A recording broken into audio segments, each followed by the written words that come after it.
What's going on, everybody, and welcome back to the Hardwood Convos podcast here on the 515 Podcast Network. I'm Brock Bierman alongside, as always, Dawson, Livingston, and Hunter Rose here to talk some NBA hoops here.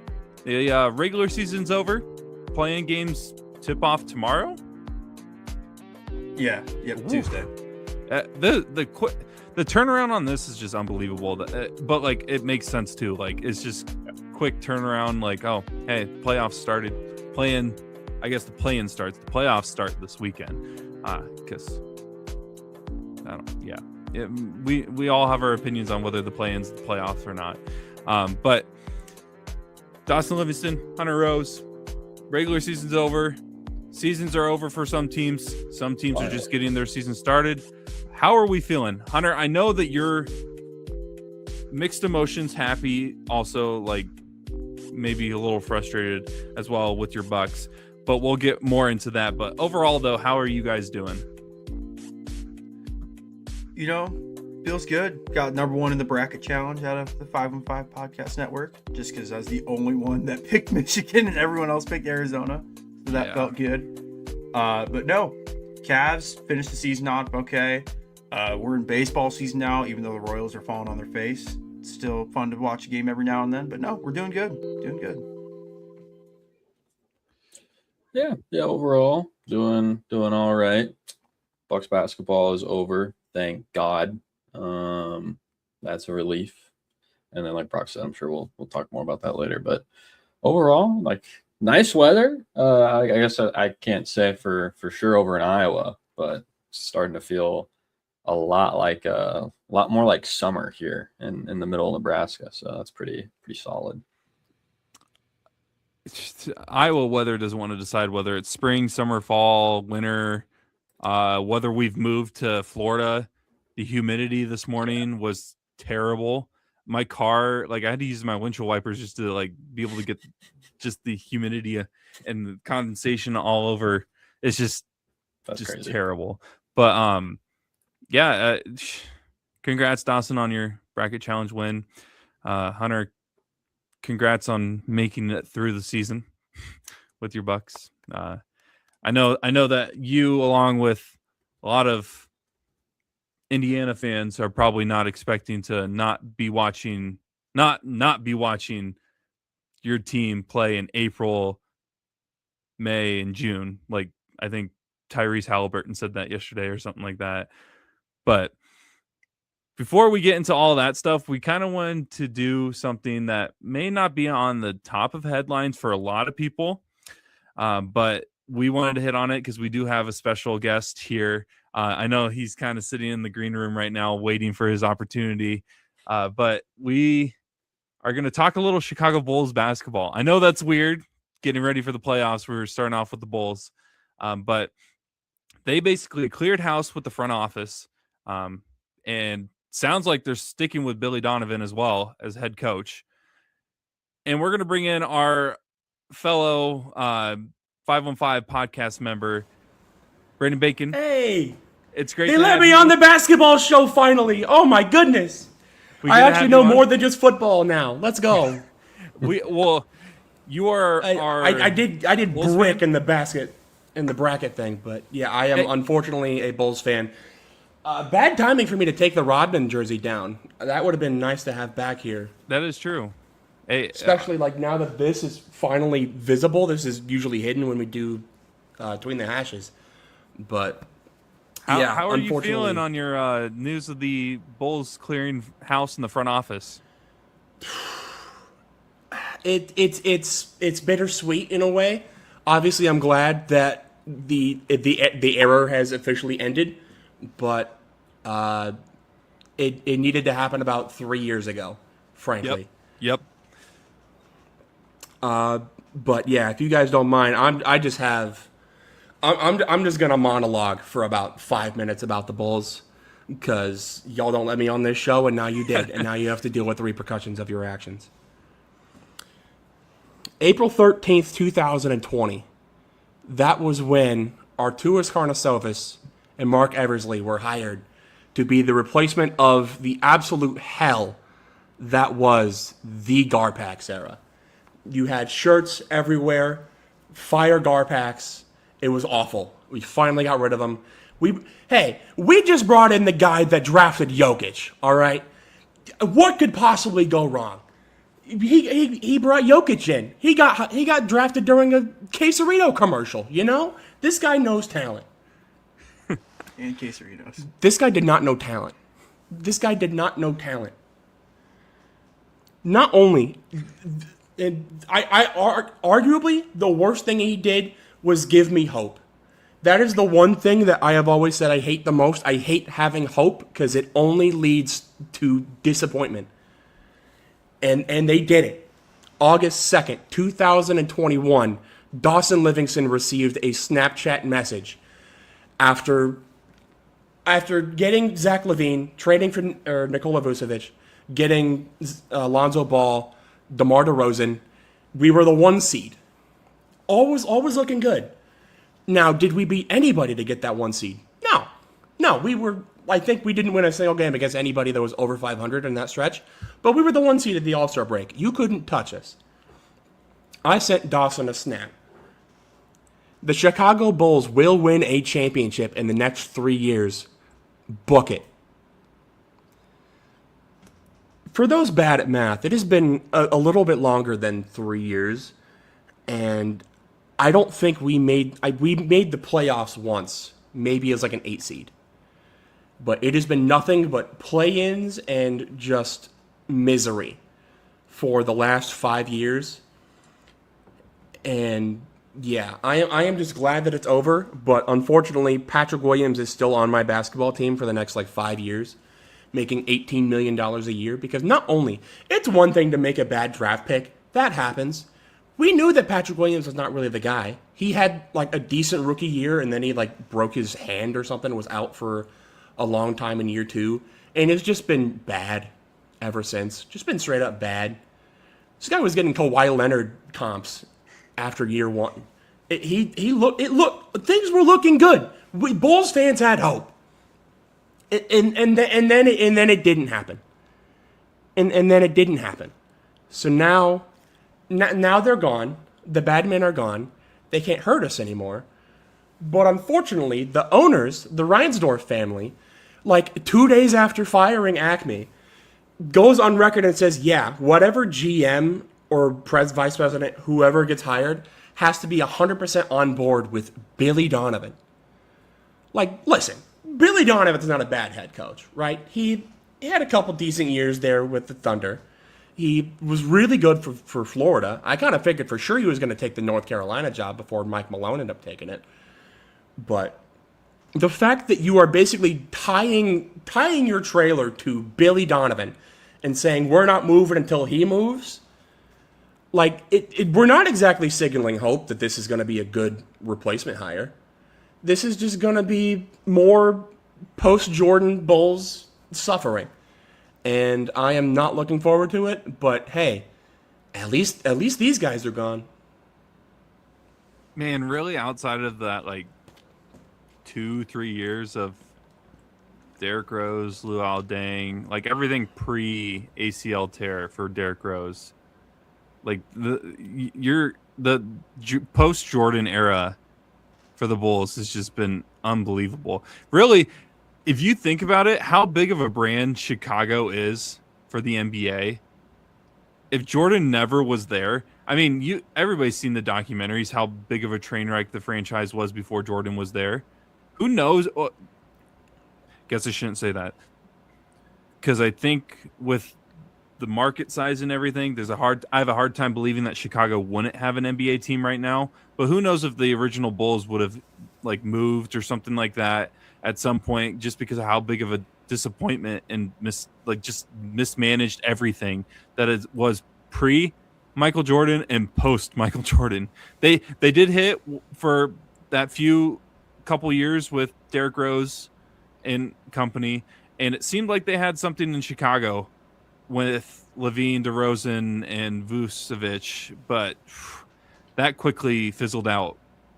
That thing fizzled out quicker than the Derrick Rose era did, really, with Chicago. And so, yeah, and now you're telling a GM that when you come apply for this job or interview with us, just know that you don't get to choose anything about the head coaching position. That's a rough thing. Not saying that any GM would just be like, well, I don't, Billy Donovan's terrible, I don't want him to be the head coach, but like not giving them an option, that's a statement definitely to be said that might scare some GMs away from not wanting to be there. Braden, we can get back to you for sure on it, but Dawson and Hunter, like, front office has been rough. The gameplay has been rough as well. There's been off the court stuff that we don't need to touch on that's been rough. Chicago this year has really felt it as an organization. Is there really like any? I'm not going to use the term hope because I know Braden hates that word. But is there any way that you guys can see the Bulls turning this around, or is this going to just be are they stuck as a franchise? I mean, I would say probably. I don't want to like poo-poo on Braden's team, but like unless they get a top 4 pick, which they have about a 20% chance if you factor in all the pick percentages, then I would say no. But again, with how loaded this draft is, all it takes is one phenomenal player to change a franchise. And with this draft having Peterson, Boozer, Caleb Wilson, that's who.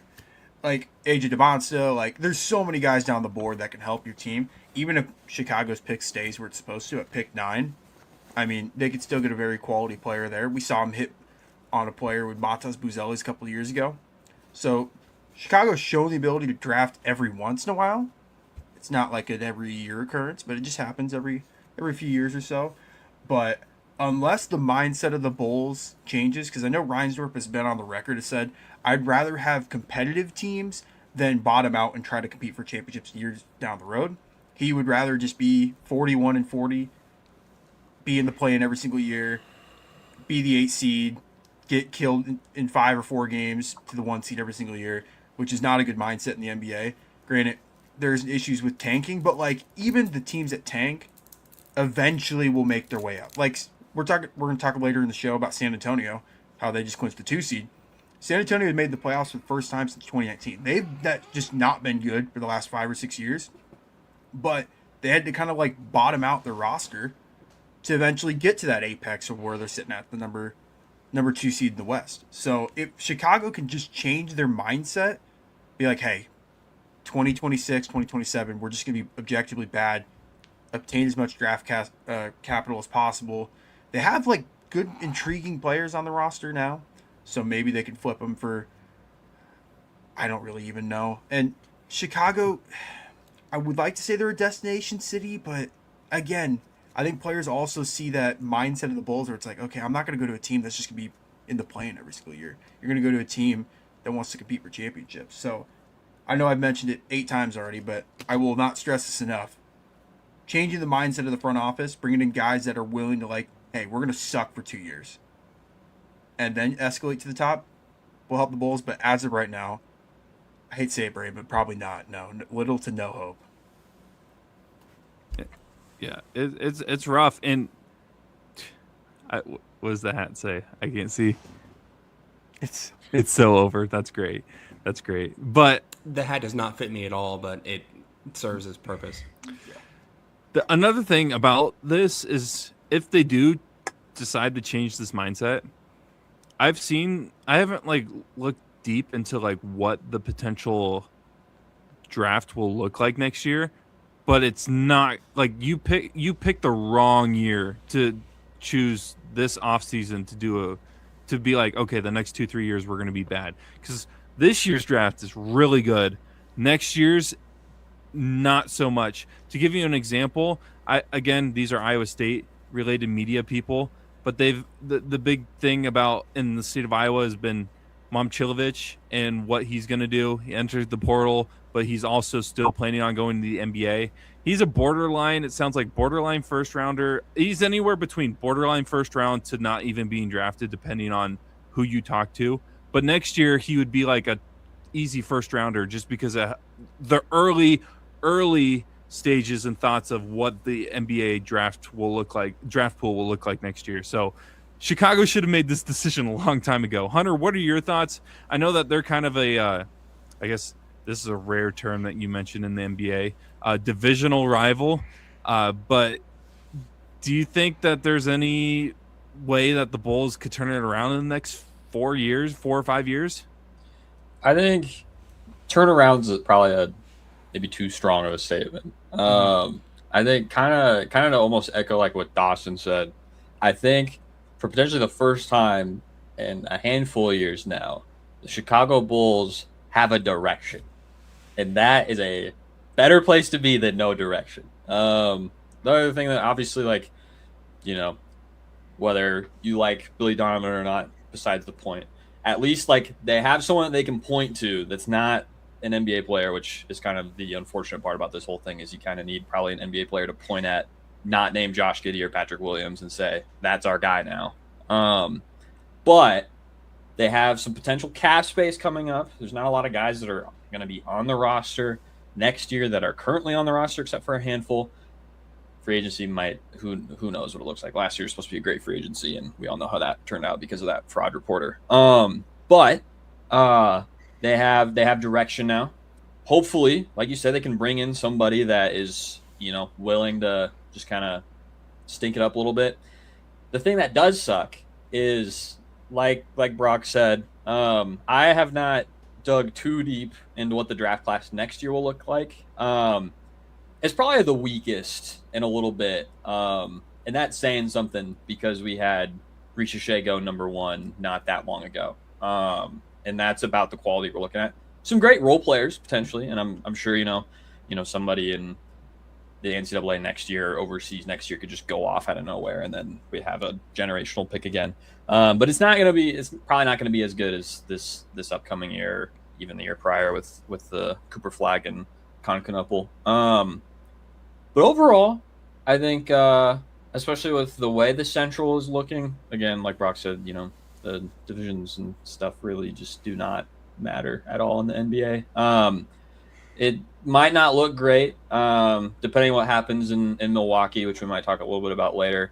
We'll see who is really, really good or really, really bad in the Central, but things are getting a little bit more competitive now there. And when you play those teams more than anybody else, that can be rough if you're going to be bottom of the barrel.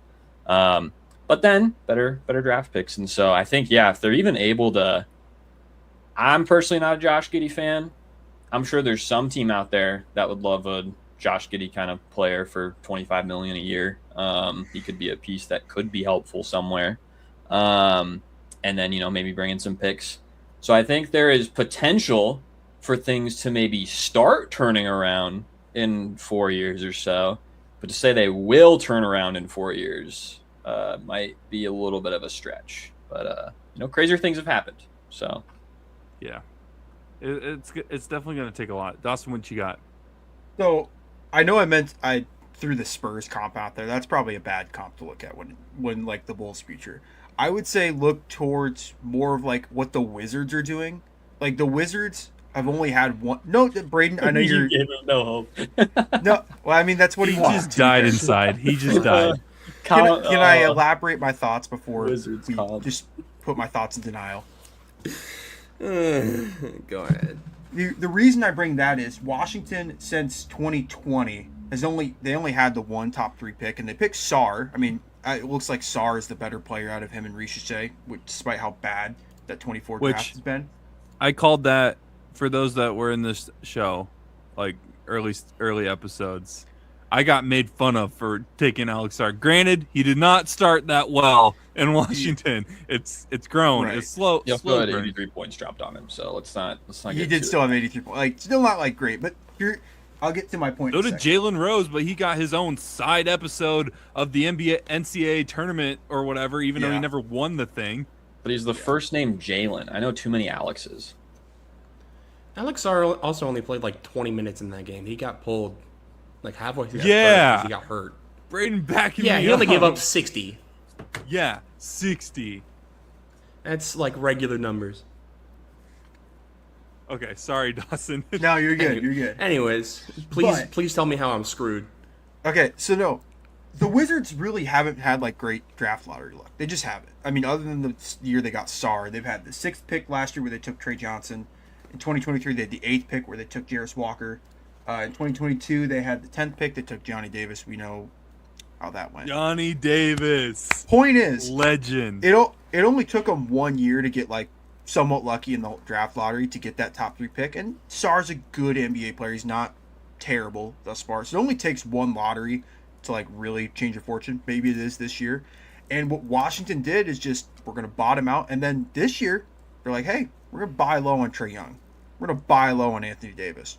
Maybe next year we could flip the script and potentially make a run in a weak Eastern Conference. And that's the thing that every fan needs to know. The East will always be inferior to the Western Conference until something drastic changes. Who's to say in 4 or 5 years, if Chicago hits on this lottery and gets a top 3 pick or whatever and buys lows on some veterans, who's to say they couldn't finish like a top 5 seed, top 4 seed in the East? Not saying it's possible, but it's not also impossible, if you know what I'm saying. Do you understand the Wizards comp now? I wasn't trying to throw a direct shot at Chicago there, but just it kind of happened. That seems a little bit more like not hell, but that still seems like it's going to be a rough. I'm trying to give you a little light at the end of the tunnel. Okay, I know you don't want hope, but I know no matter what, pretty much the next couple of years are going to suck because we're just going to be like just bad. Yeah. I'd rather be bad now and maybe decent later than just be perma mid. Yeah. So that was the reason I made the comp, just because it kind of fits what Chicago might do compared to like what San Antonio did, just trade everyone away and suck for a year and get Wemby. You can be both right and me not like it. Sure. Those are things that those don't have to be mutually exclusive.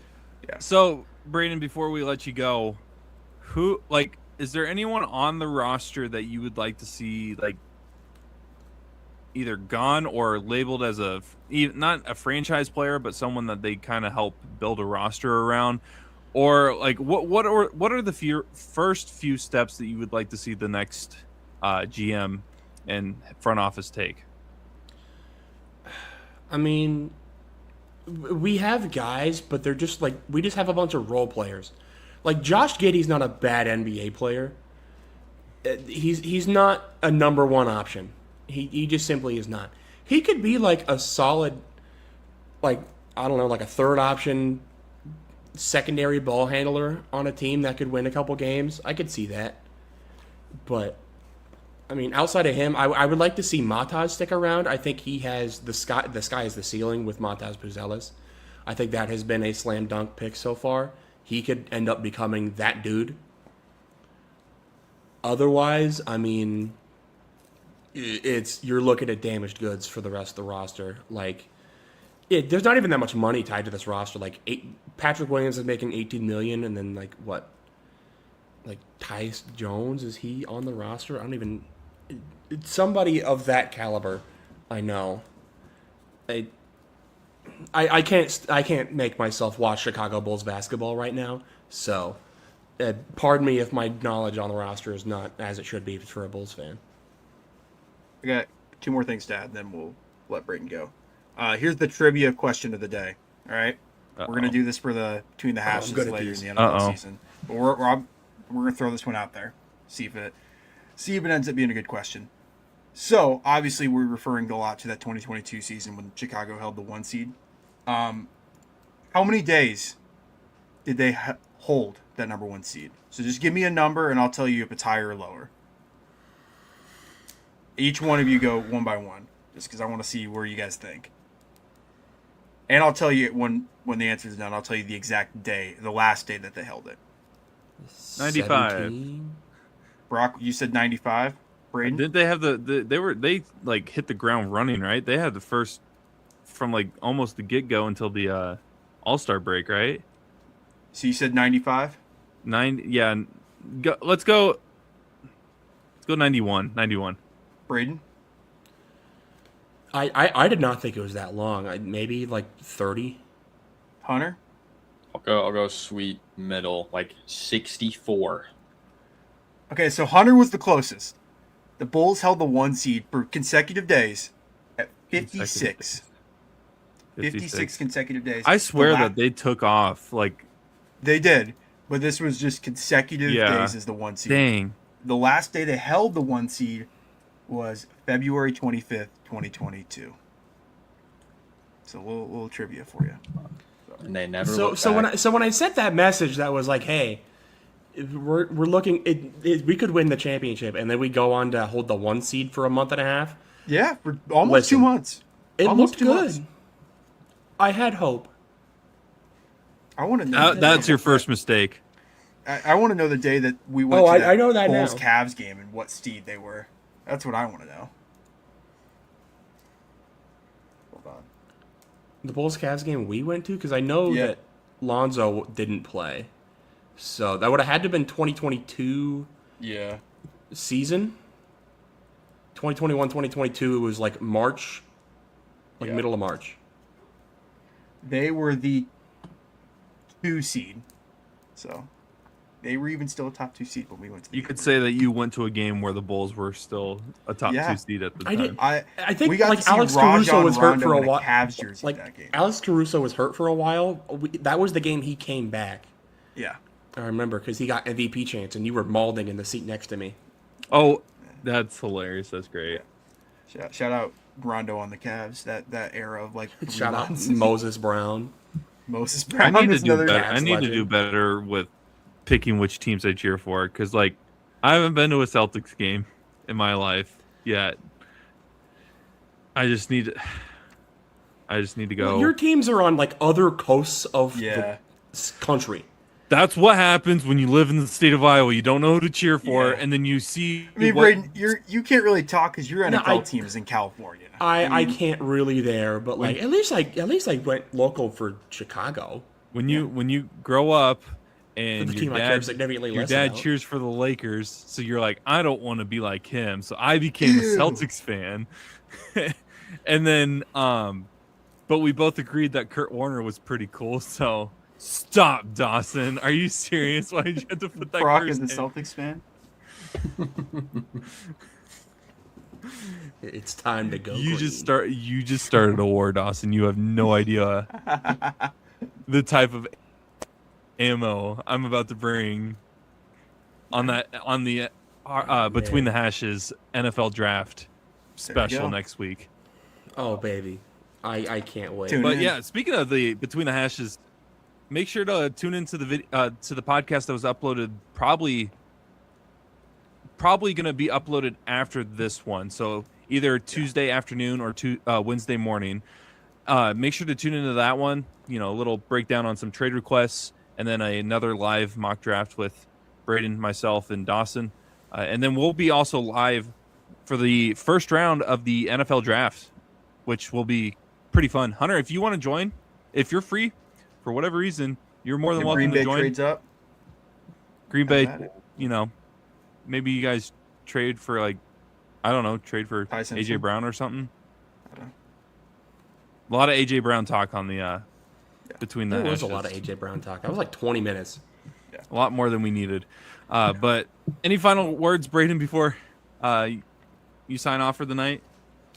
No, I think I've said my piece.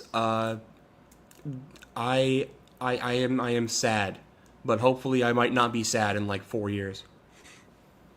I need to get the soundbite of Jamie Pollard just going, "Hey, Cyclone Nation, I'm sad." Yeah. Just every time I hear it, it makes me laugh. It makes any sad moment of being an Iowa State fan a little more tolerable. Really, I need that soundbite so that way I can play that when the Cardinals trade up for Ty Simpson. Can we get the soundbite of Stephen A. Smith saying "I am in no mood today"? Yeah, I can. I should get that one. A long time. I should get that one. Today, it's the worst day I've had. Very long time. All right, Braden. Well, thanks for sticking around after our recording of the Between the Hashes podcast to talk a little Bulls basketball.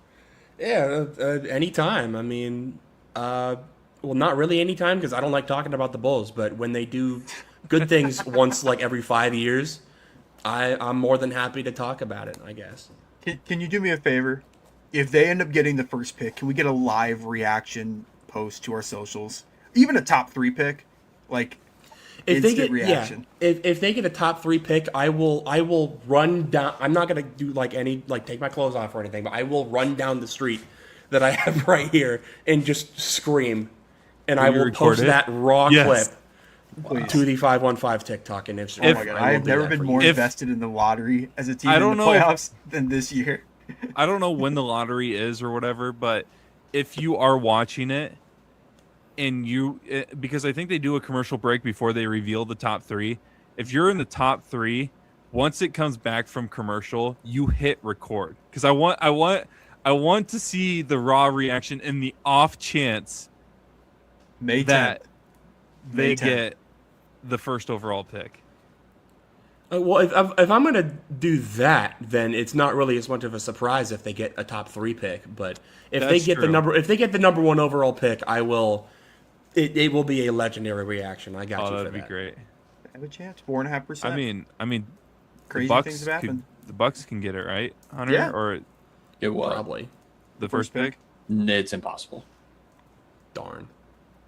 They get you guys should have just traded like the best player. So, because they lose their pick if it's better than the Pelicans. Oh, it has to be 10 for them. So it literally right. cannot be the Atlanta. first pick. Unless the Hawks are just like, you know what? We don't want that. No, you can have that Why back. would we want that? Why would we ever want that? Yeah. We're the Atlanta Hawks. Here you go. Do you know what happened the last time we drafted first overall? We're not doing that again. What are you talking about? We're good. We Now defer. a guy that's getting DNPs on his birthday, which is crazy from first. Healthy scratch DNPs at 21 years old on your birthday is a crazy shout. As the number 1 overall pick 2 years ago. Yeah. Shout out Jamarcus Russell. Yeah. Shout out Tim Couch. Shout out Anthony Bennett. Whoa! Don't say it. All right, Braden. Thanks for taking the time to talk some Bulls basketball with us. We'll definitely have to have you on again if the Bulls somehow get into the top 3 of the NBA draft to get your thoughts on who they should potentially make their franchise player. Because really, if they get a top 3 pick, they are drafting their next franchise's player. Yeah, and knowing my luck, it will probably be Cam Boozer. But, that would be Brock's storyline. That's Brock's guy right there. Brock's guy was the guy that almost got embarrassed by Sienna, dude. May I preface that I said that if the Celtics could find a way, because this was before, obviously, the Celtics did what they did this season. If they could find a way in the top 4 of the NBA draft and they could take Cameron Boozer, it makes perfect sense for their roster in terms of who was going to be a star, who was going to be a top player in the draft. I feel like you're just the guy that just likes the Duke centers. Like you Duke were on centers. about Derek Lively. That was your guy. I did like Derek Lively. Jaleel Okafor, though? Yeah. No. Disgusting. Come on, Malawak. He was from Duke, right? Okay. Yeah. Derek Lively, though. Until he got hurt, I wasn't he was a good contributor. Lively was solid. That is the 99th percentile of a lob threat. But Duke does usually have a good center or two every once in a while. So, but we'll see what happens. We'll definitely have to have you on if they get back in the top 3. Absolutely, man. I mean, you guys know how to get a hold of me. If you need my services, let me know. Perfect. Well, thank you, Braden. We'll get back here into some conversations about the Milwaukee Bucks making some headlines here as the regular season is now over and their 2025-2026 campaign for the Milwaukee Bucks is officially over. So is the tenure of Doc Rivers. Bucks announced that Doc Rivers will not be coming back, even though he did say, check my resume on why he should be the head coach of the Bucks. But overall, a very underwhelming tenure in Milwaukee, which is common with Doc Rivers' coaching experiences. I mean, I've experienced it as a Celtics fan. Hunter, you've experienced it growing up as someone that loved watching the Clippers and then now being a Bucks fan. So I'll start with you since you are the Bucks fan on this podcast. Early thoughts. I know that you said before we started recording, it's kind of a bittersweet thing. And I think it's similar to what Braden said about the Bulls, where he was kind of like, this should have happened a long time ago. But what are your thoughts? Another disappointing coaching tenure for the Milwaukee Bucks. Yeah. Like Brock prefaced right before we were recording and talking about it, the thing that when it like hit my phone, like he was stepping down and leaving, very excited. Obvious. I don't think I have to explain why I'm excited. I think anyone who has watched any episode, really, any episode of this podcast at one point or another, knows I do not like Glenn Rivers as I'll just go this far as a coach or as a person. Just to be honest, he seems like a cool guy, but like just in the way he approaches things. Just if you need any more, just go look and see what JJ Redick had to say about Doc Rivers on ESPN. That's all you need to know about Doc Rivers as a coach. And even on his way out, and when he's asked about this stuff, and when you look at all these wild stories about the things that he has supposedly said and has in fact said, the man likes making excuses. Just loves it. He's addicted to it. Addicted to the grind. All right. But when they do well, that's all him. He's going to take credit for that one. If you were to look at Mr. Doc Rivers' coaching record with the Bucks, if this is correct, he went 98 and 104. It took that long. 98 and 104, under 500, with I would argue, top two, not two basketball player in the entire world on your basketball team. And if you were to go consensus, top 5, all right, for most people probably. And even if you're like, oh well, man, he just couldn't catch a break, man. You know, all of his players got injured. He went 72 and 62 with Giannis playing. 10 games over 500 with Giannis Antetokounmpo on the basketball floor. And then, if you were to look at the guy who coached before it, they got fired the same season he got hired. That guy, Adrian Griffin, went 30 and 13 when he got fired. And we waited 3 years to let go of this other guy. So it's just, I'm very annoyed. I'm very happy. I am, honestly, it was getting to the point, like, not to, some more football talk here. Packers fan, I'm like 1 foot in, 1 foot out when it comes to Matt LaFleur, but at the end of the day, it's like, I just don't know who they would take. So I'm fine sticking with at least a good coach that I think could get there. Honestly, really good coach. I'll give him that. I like Matt LaFleur. But Doc Rivers, like, very much different. Like, there's no hope. There's no hope. And even though there's no hope with him, and I have no idea what the coaching market looks like, anything is better. Literally, Joe Schmo off of just sitting outside Vicer Forum would probably do a better job coaching this basketball team at this point. And just even with the way there's some weird stories just about the Bucks in the locker room and stuff, like, the man had to go. Like, there was no option. I think the funniest thing is there's an interview with Giannis. He's basically asked about Doc being let go, and he just was like, man, like, it's kind of wild thing. Like he looked like he was trying not to laugh like the whole time. Is hilarious. I will say, did you see the video of him and Doc though coming off the court yesterday? Yeah. That was yeah. I got news for you, buddy, is what he was whispering to him. He's like, I can't wait for us to tomorrow's gonna be fun. Yeah. So, and yeah, the fact that we didn't even make it a full day after the Bucks get done and he's gone, like that. Yeah. All you need to know. So thank you, Jonathan Horst, for finally doing what needed to be done. Now we're on to the next thing of just what's going to happen with this team in general. And personally, I think there's another guy in the office that needs to go. Not John Horst, although I'm not a huge fan. Hopefully we get some ownership changes. I don't think that's going to be happening anytime soon. But those are my initial thoughts.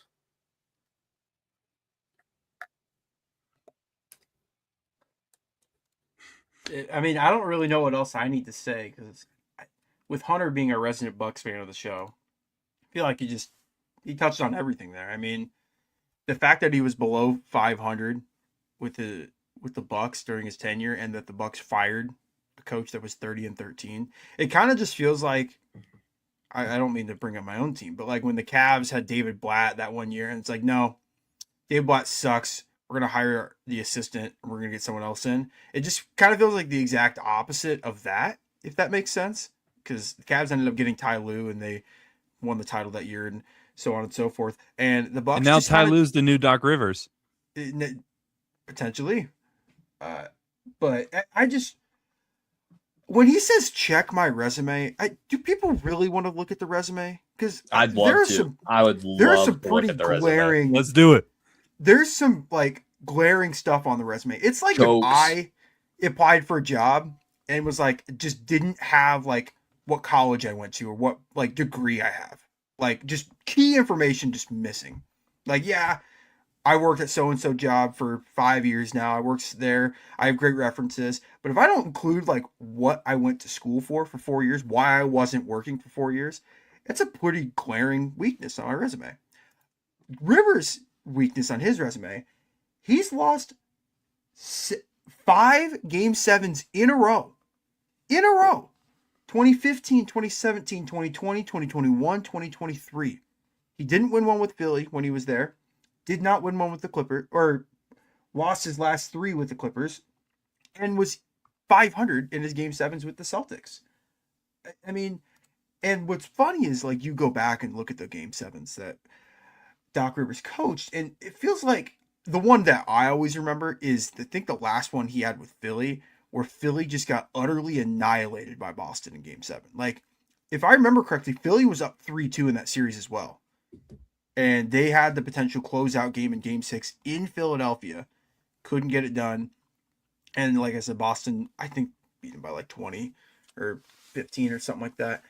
The other one that comes to mind is obviously the infamous Atlanta Hawks, Ben Simmons just giving up on the team series, which will always be at the forefront when I think of just the Doc Rivers, Ben Simmons, Joel Embiid era with the Sixers. Doc Rivers in Philadelphia was a fever dream. This wasn't real. It was crazy. Again, outside of last season with Milwaukee, so this season obviously didn't have a winning record. He was sub 500 by like 18 games. Not great. And then even when he took over, the Bucks went 17-19 the rest of the way. Yep. And that was a team that had Giannis, Middleton, Damian Lillard. Like, that was still a really good team. Like, that team, Hunter, did they lose to the Pacers that year in round 1? Or is it round 2 they lost? That would have been round 1. Okay. Whereas the previous year, I think Milwaukee lost in the conference finals the semifinals to Boston. So, like, you could just see, like, the steps down that he's taken. Like, from semifinals to, like, first round to, like, now they're a top 8 pick. I know they don't own their pick, but, like, you get what I'm trying to say. But all this to say, this was just a complete whiff of a hire by Milwaukee. I don't think it ruined the relationship between Giannis and the Bucks, but it definitely, if I'm Giannis, it puts some hesitation in my mind. I'm not saying he's requesting out because that'll be like an off-season topic, but like, if you're Giannis, you gotta make sure Milwaukee nails this hire. And like Hunter said, I have no idea who the coaching candidates are right now. I mean, it's too early in the offseason to really tell. I mean, we're only 1 day removed from the last regular season game. So maybe in a couple weeks we'll get a better idea of who Milwaukee's really going after. But whoever Milwaukee decides to hire, Giannis needs to be 1,000% on board. Otherwise, this will all be for nothing if I'm Milwaukee. But those are my thoughts on that. Hunter, do you have a small list of teams that you're interested in, or coaches that you're interested in the Bucks potentially looking at? Mm-hmm. I think the name I've seen the most has been Taylor Jenkins. Yeah. Do I think he's the move? I don't know. I like the fit with Taylor Jenkins. specifically with Ryan Rollins. I think that would be really exciting. But obviously, I don't think I would say there's no such thing as a bad coach when you have Giannis on your team, but obviously that's a lie since we just spent 10 minutes talking about someone that did. Personally, I think a name that interests me, who's not necessarily, I'd say, in the market currently, is a Celtics assistant, Sam Cassell. I mean, his name's just been around for a while with potential openings. I had a list earlier of some people. The Taylor Jenkins one is really interesting. Real quick before you go, Dawson, because like I really don't completely still understand how he like how his tenure in Memphis ended. Mm-hmm. Like I don't know. I think the Memphis tenure ended just because the front office failed him more than Taylor Jenkins failed Memphis. Because he had two or three 50-win seasons. He was like their most successful coach. Mm-hmm. Yep.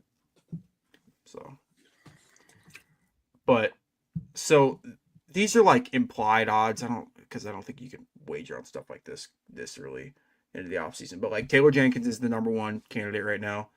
This one doesn't really make sense to me, but I guess Darvin Ham, if he just wants to stick around and become the head coach. Yeah. James Borrego for the Pels. Sam Cassell, like Brock mentioned. And then bringing back Coach Bud would be something. Here's the one that, like, I don't know. Again, I don't know how feasible this is.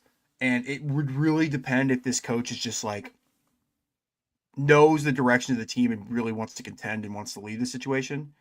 But Giannis raves. He loves this coach. He loved him when he was the coach in Milwaukee. Is Jason Kidd, like, is that completely out of the question? I hope so. I don't like Jason Kidd.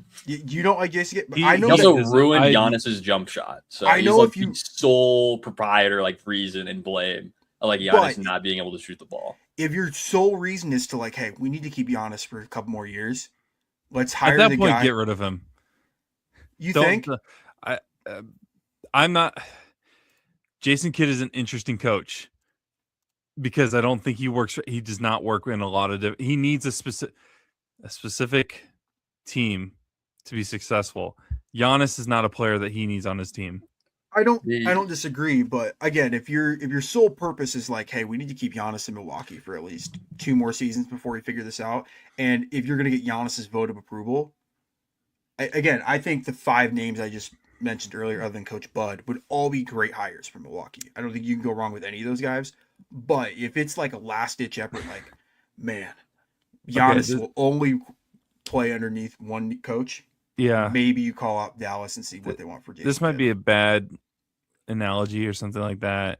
It's either like, it's sweeping it under the rug, but it's still there, or like you can polish a turd. It's still a turd at the end of the day. If your idea of hopefully we can keep Giannis for 2 more years is getting Jason Kidd, not that I think that's a terrible idea of like them trying to find ways to keep Giannis, right? But like, if your idea of like trying to keep him is, oh, we'll just get this coach, even though we know that it's not going to work out, and hopefully by the time we get rid of him, Giannis will still want to stay with us for whatever reason. Right. I feel like you're just denying the inevitable. If that's where they're at currently as a front office, then I do think that they should just move on from Giannis at that point. I don't want to see that. I want them to be able to get a coach that could turn them around or whatever, because when the Bucks, really that run with the Bucks in the finals was so fun. I just seeing Giannis in a different jersey would be weird. And then also like seeing it end this way, especially after that run in the finals, is just going to be so depressing as a basketball fan personally. Not even I'm not a Bucks fan by any means, but like seeing that from a basketball fan perspective of like, oh my gosh, they seemed like they really had something here. And it was just really that one season. And it's not a fluke in my opinion, but there's a lot of people that would sometimes, look at that and be like, was that a fluky season or whatever it may be? Because like, yeah, they've competed for trips to the conference finals and stuff like that, but they haven't really outside of that one trip to the finals where they won, they haven't really been that close, I feel like. Or as close as it really seems. And maybe, Hunter, maybe I'm blowing smoke and you have a better perspective, but that's just how I've seen it. Yeah, I think the last time that it really felt good post championship literally was the next year when we ended up losing to the Celtics because Giannis was playing at a almost 2018 LeBron level during those playoffs. And then now we've gone multiple years in a row of not making it past the first round, whether it be losing to an 8 seed or losing to the Pacers because of just downright dysfunction from a coach and just other things that go on the team. Yeah. It is worth to note with Jenkins, he was obviously the assistant under Coach Bud for several years with Milwaukee. So, like, there's organizational ties there. And he went, I think his record's 250 and 214 with Memphis with 4 playoff appearances. So, again, I think that is the no doubt number one option if you're Milwaukee, because obviously Giannis has some, like, connections with Jenkins, being the assistant coach under Bud. But I don't know. This would be an interesting one. It's still surprising to me that Horst is still the GM, and I know Hunter probably has his opinions on that matter, but no, I think if they hire Jenkins, I think they'll be in an okay spot this offseason. My 2 cents on the Sam Cassell potential candidate for the Bucks. The fact that he hasn't left for a job yet is really interesting, in my opinion. Some people love like being an assistant coach, even though that like a lot of people, including myself, think that they could be a really good head coach. I feel like, I guess I don't know how many coaching jobs are going to be open this offseason, but I feel like if he doesn't leave this offseason, especially now with the Bucks job being open, I don't think Sam Cassell will probably ever leave Boston, or he won't ever be a head coach because he doesn't want to be a head coach. Maybe this is just too much of a football analogy, but there's the saying, some people are just better coordinators than they are head coaches. Yep. I mean, Kansas City, look at Steve Spagnuolo. Look at his tenure when he was the head coach of the Rams, and then look what he's done since he's become the coordinator. Not only when he was with the Giants, won 2 Super Bowls, but look what he's done with the Chiefs since they hired him. Yep. So some people are just better assistants than they are being like the lead voice in an organization. Mm-hmm. So maybe Cassell just sticks around Boston one more year. Yeah. I mean, hey, Steve Prohm's available if Milwaukee's looking for a head coach. Or Jerome Tang is now available recently. Matt Campbell's available these days. Yeah, Matt Campbell. Who knows? I don't think Ben McCollum or TJ Otzelberger are available. But no. But that was a good conversation for sure, because I feel like the Bucks and Bulls really are 2 of the more interesting teams in terms of like current state of their franchises for similar but also completely different reasons, because they're both struggling, but they're both struggling for different reasons right now, and they're both going to have some interesting seasons upcoming, as well as hirings, firings, roster movements. It's going to be really telling to see what these 2 teams are planning on doing based off of what they do this offseason for sure. But we're already almost an hour into this episode. We're going to do a quick breakdown of the current structure of the playoffs. I'll probably just give out the top 6 seeds for each conference. Maybe we'll hit a couple like notes on those, and then we'll just do a quick little prediction of the play-in games.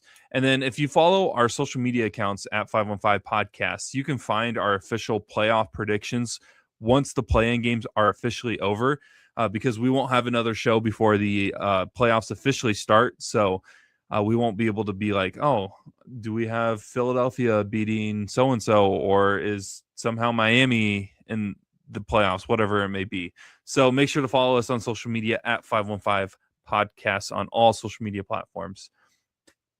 Eastern Conference, we got the first overall seed, Detroit Pistons, dealt with some injuries in the back half of the season, able to still lock in that first overall seed for the Eastern Conference side, not overall in the league. with a 60-22 record. Actually went 8-2 in the last 10 games of the season, which is a pretty good record for them. Also going 8-2 in the last 10. And at number 2, the Boston Celtics. They have JT back. It's been unbelievable as a Celtics fan to watch how good this team has played this year, given everything that they've went through. So being at number 2 is not what I expected, but they are there at the 2 seed. 3 and 4 are the New York Knicks and the Cleveland Cavaliers. 2 heavy favorites, I think, heading into this season in terms of who might come out of the Eastern Conference. I think, the Knicks winning the NBA championship for some reason.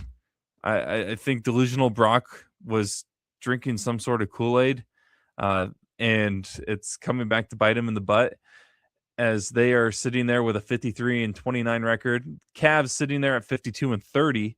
And then right below them, tied for the 5th and 6th spot, but due to tiebreakers, the 5th seed, the Toronto Raptors at 46-36, and right behind them, the Atlanta Hawks. What are your guys' thoughts on the overall Eastern Conference 1 through 6? Just because, a little bit different than I think any of us may have exactly predicted heading into this season. Yeah, I mean, the Pistons closing the season out the way they did with all the stuff with Cade, with the collapsed lung. I mean, shout out to that team. Danis Jenkins, oh my gosh. Like, shout out to that guy. He was able to carry the offensive, scoring for the Pistons. Mm-hmm. Really, made it a lot easier when they didn't have Cade. I know his season stats, he's only going to average 9 points a game, but I would really like to know his last, 20 games, because he has popped off for the Detroit Pistons. So shout out to them.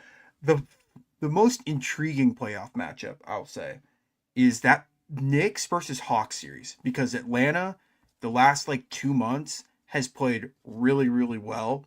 They have a lot of athletic wings, just like New York, that they can throw at, Bridges and OG Anunoby. Where they struggle is, I think, Cat could just have a field day against the Hawks, because I think they really only have Onyeka Okongwu. They got rid of Porzingis at the deadline, so they don't really have too much size in the rotation outside of him. But that one, don't know if I'll pick the Hawks, but that one is noteworthy when it comes to round 1. The other one, man, if you're Detroit, as good of a season as you had, it would suck if you had to play Philly round 1. That would suck. I know Philly hasn't looked great this year, but if Embiid is 80% and Maxi's playing well, I mean, that just poses a bad matchup in my eyes compared to Orlando. I think if Detroit were to say out loud who they'd rather play round 1, I think it's Orlando tenfold over with all the issues that they have going on. But the one series I'm keeping my eye on is that Knicks-Hawks series in round 1.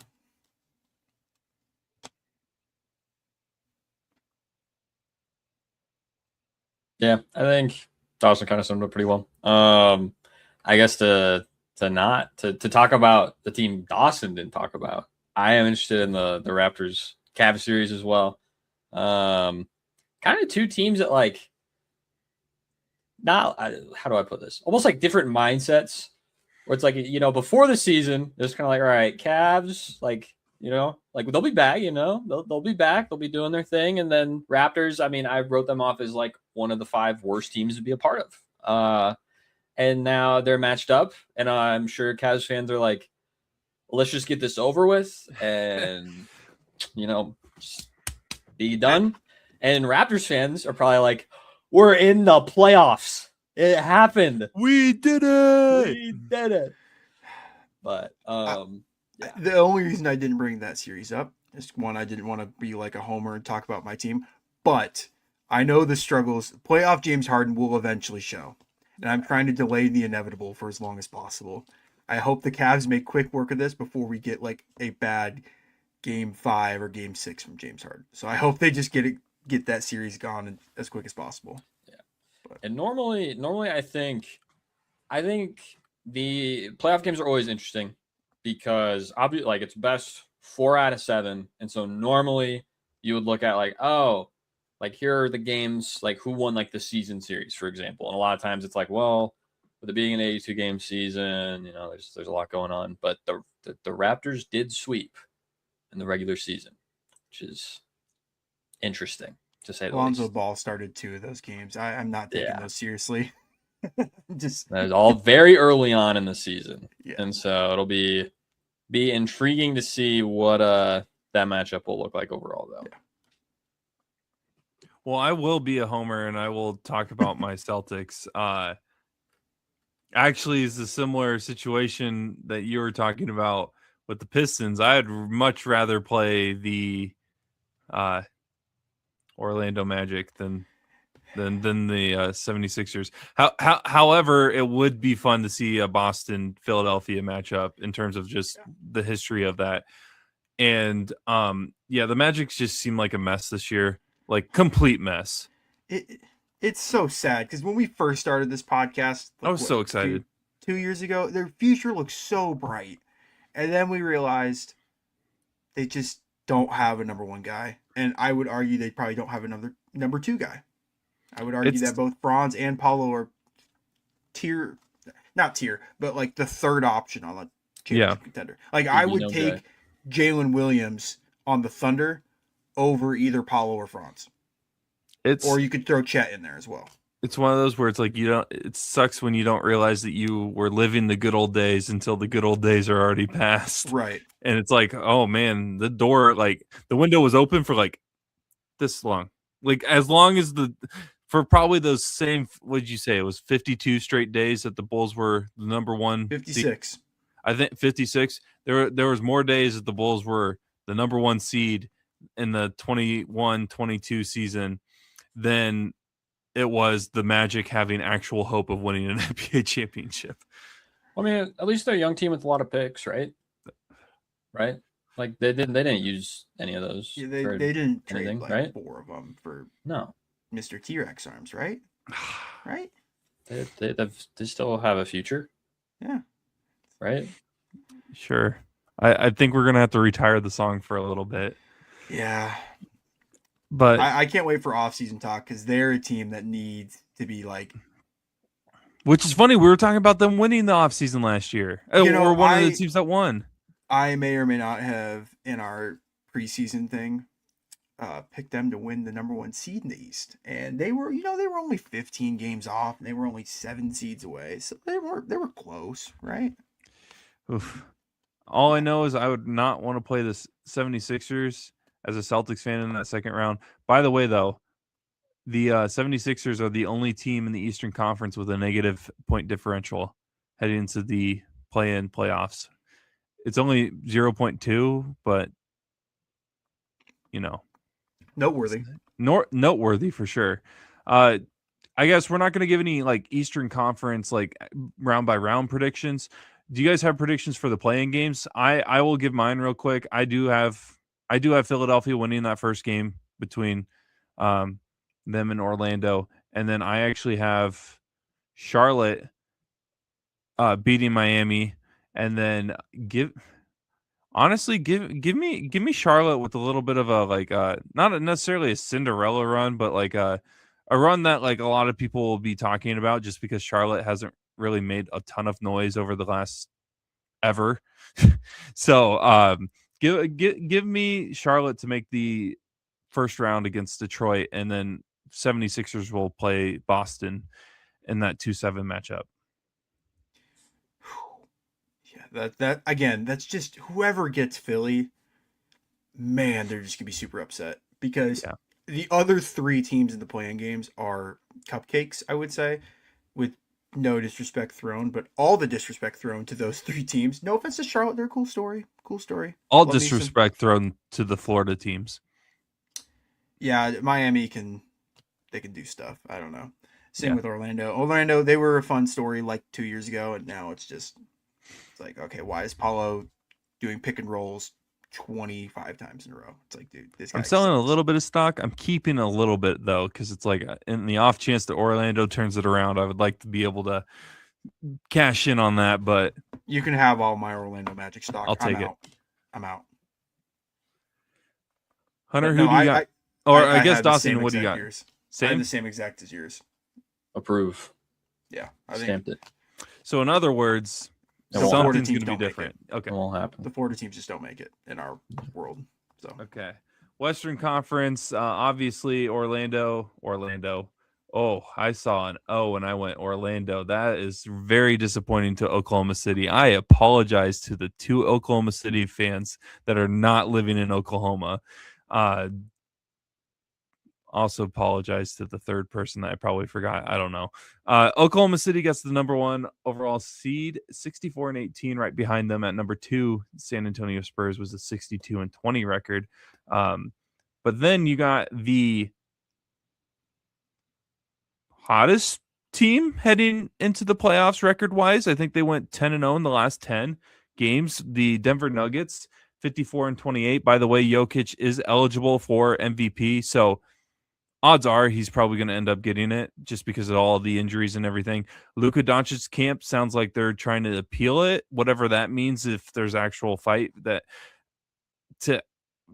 if there's an actual fight to be fought with them. At the same time, I don't know if Doncic would get it over Jokic if eligible, but the Nuggets are at 3. Right behind them are Luka's Lakers. With Luka, out with an injury, which makes that 4 seed a little bit of an interesting situation there in LA. Houston at 5, and Minnesota rounds out the guaranteed teams in the playoffs for the Western Conference at 6. The play-in teams, Phoenix, probably the surprising team out of this list for me, but also right behind them, though, is Portland, who I don't know if many of us thought would be making enough noise to be if you win, you get 2 chances to make the playoffs. Hunter was on it. I was much higher on them, though. That was my hot take. But I remember that preseason take. Have them in there.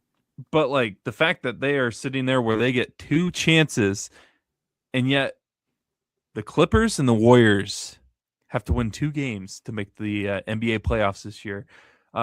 Not including the play-in games right now. What are your guys' thoughts on the 1 through 6 of the Western Conference? I mean, it doesn't really shock me, really, the current structure of it.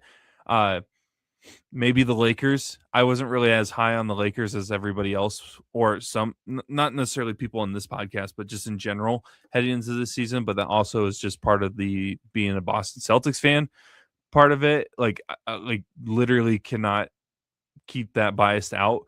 But Houston, Minnesota, Denver, San Antonio, I feel like you could have rearranged those teams in millions of different ways, and people would be like, oh yeah, I could see that. Oklahoma City was probably the heavy favorite to get the 1 seed.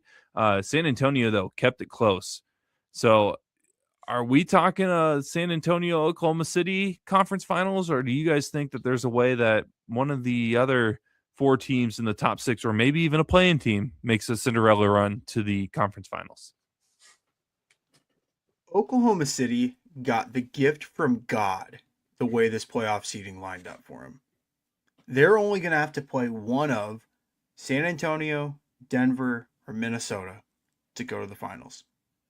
Assuming they win their first round, which I think all of us are going to pick, whether it's Portland, LA, Golden State, like whether it's one of those teams, you're going to have to play either a banged up LA team that we don't know the health of Luka, and definitely not Reeves playing, sounds like it.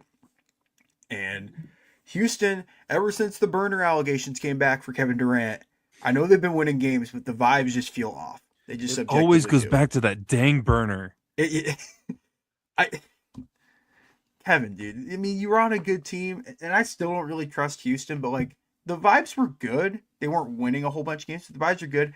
It can't be a fully functional locker room now after all those allegations. It just can't. So whoever comes out of that Lakers-Houston series, Oklahoma City is going to probably beat in 5, assuming LA isn't. I guess if they have Reeves, maybe, but even then, I think the season series, Oklahoma City won 3 of the games, or 2 of the games. So who knows? But no, that's my biggest takeaway is that Oklahoma City has by far and away the easiest path to go back to the finals. Yeah, Oklahoma City is going to frolic their way to the Western Conference. Meanwhile, the Spurs are going to be doing their Doom Eternal run, having to fight through HE double hockey sticks. Either have to go up against least ethical hooper Denny Avita, or just the Suns, who are, as Dawson might put it, feisty. And then Frisky. Okay. They could be the feisty Suns. They could be might feisty. Be the new tagline. And then you either go up against the playoff riser T-Wolves, or the Nuggets. And whoever wins that series just is going to be mad after they win it anyway. Like nobody except anybody who's not a fan of those two teams will have fun watching that.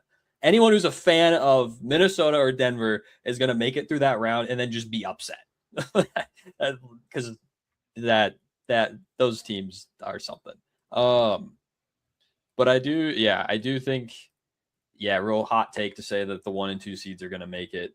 But I mean, when you have two teams that win 60 plus games in a year, and one of them, like Brock pointed out, goes on an incredible hot streak to make it that close, it is hard to really say anything less. I think there'll be good series regardless. It's going to be very entertaining, I think. Not that the East will not be entertaining. I think they'll be entertaining for very different reasons.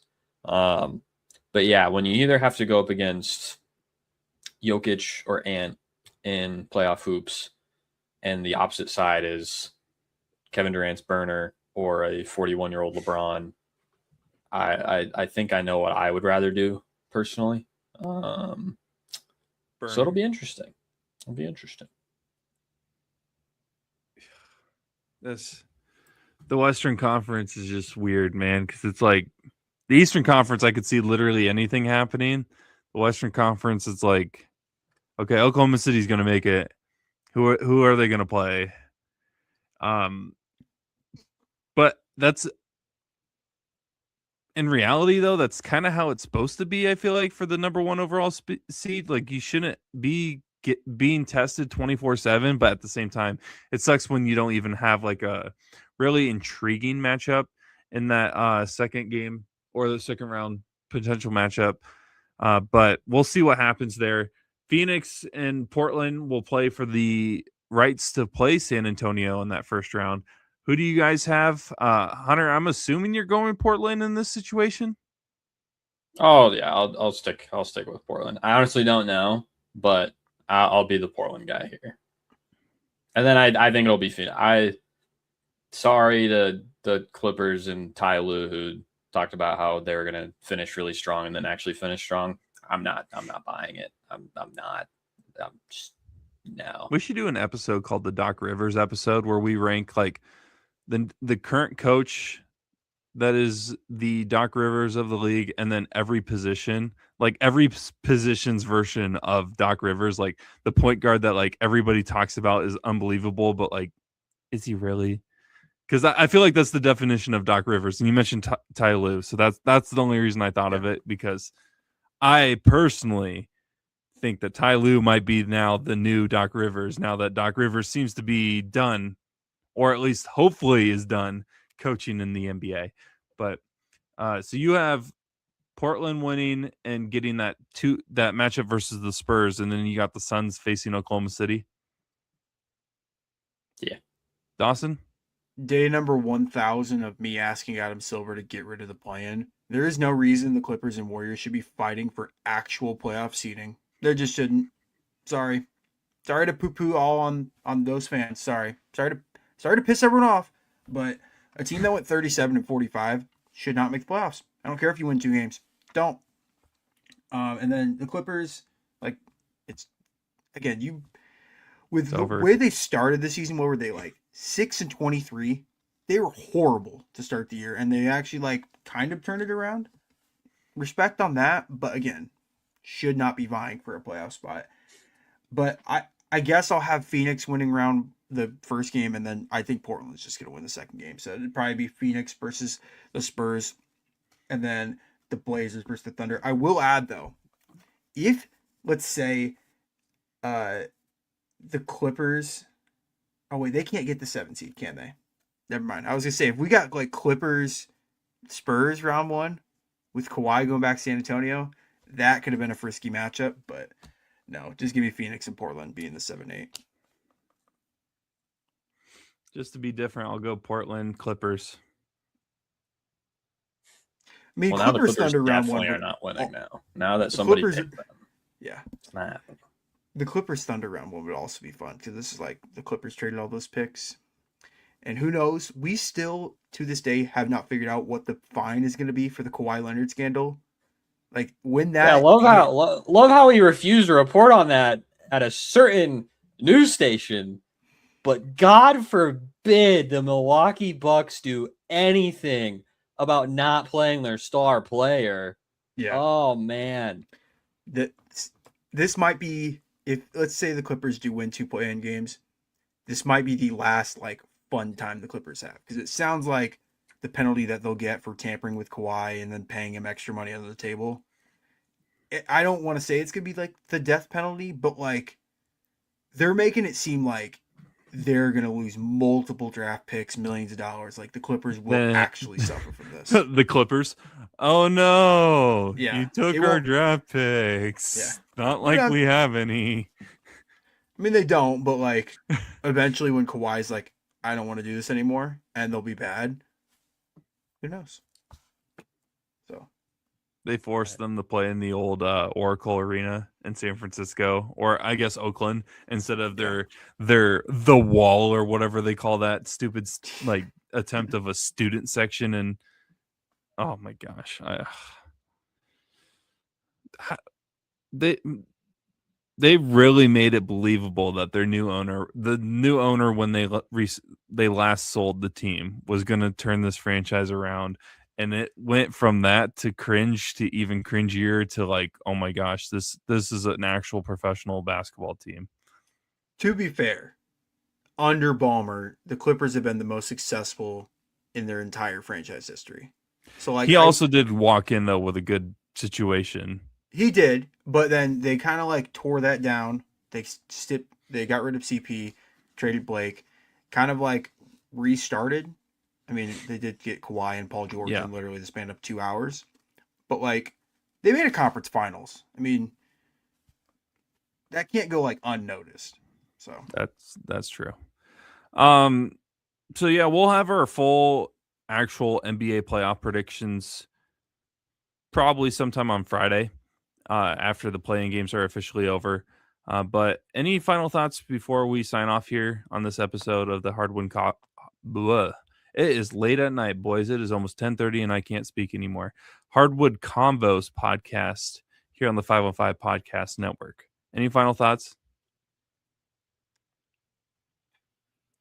Boycott ESPN. True. Also, why is Saturday's playoff games? Why are 3 of them not on national television? Because seems like a streaming big use this code today. Yeah, to match. Seems like I didn't even see that. Yeah, 3 games are on Prime.